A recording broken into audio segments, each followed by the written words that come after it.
The Ministry of Social Development has apologised to a woman who was told her benefit was stopped because she'd been on 2 Tinder dates.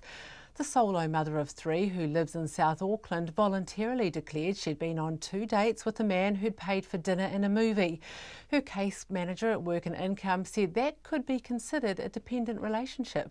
Eva Corlett reports.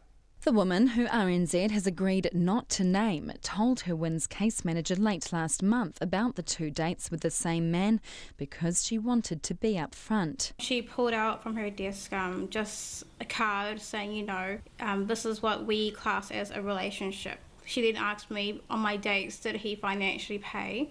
I said yes, but I had offered I can pay myself. She said when he's going to pay for you, that means you can kind of financially rely on a person. And Work and Income will see that as a relationship. The woman says the case manager's questions left her feeling ashamed and stressed. Have I, invited him back to my home? Have I, been sexually active? It kind of made me feel like right then and there is like she's getting really personal. The woman says her benefit was suspended 2 weeks later, and it took another week to set up a meeting with WINs to find out why. She went on a benefit in January after her former employer wanted to switch her to night shifts, which she couldn't take on with 3 young children. The beneficiary says she has always been independent and is shocked at the way WINs treated her. The way they speak to me, it's just really nasty. They look at people and they think we're just sponge. They don't actually see a bigger picture. The Ministry of Social Development has apologised to the woman and in a statement says, "We have made a number of errors in the woman's case. We apologise unreservedly for that. It isn't an acceptable level of service, and we know the suspension of her benefit was very distressing. We did not suspend her benefit because she had told us she had gone on 2 dates. We would never stop paying someone for that reason. Unfortunately, at a subsequent meeting with the case manager believed in error this was the reason for the suspension." Instead, the ministry says the woman's benefit was stopped because of separate allegations, which have since been dropped because it could not substantiate them. We received an allegation she had been living with a partner, shared a mortgage with him, and that they both had jobs.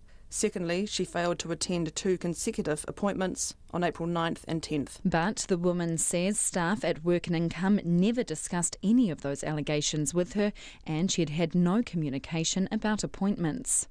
The first she says she had heard of the investigation is when RNZ raised it with her. Beneficiary advocate Alistair Russell from Auckland Action Against Poverty believes Work and Income's culture is punitive. The state needs to keep out of people's private lives and keep particularly out of people's bedrooms. If people are having relationships with others, they need to have the ability to form those relationships and then think about whether on that relationship is anything like a marital type relationship. This situation came nowhere near it, and still she was punished, still she had a benefit stopped, and still those kids were at risk. The woman's benefit has now been reinstated in time for her to not miss a payment. The Ministry of Social Development says it deals with 1 million people a year and does its best to get things right. I tamaki makaurau mō te hōtaka o te ahiahi, ko Eva Corlett, tēnei.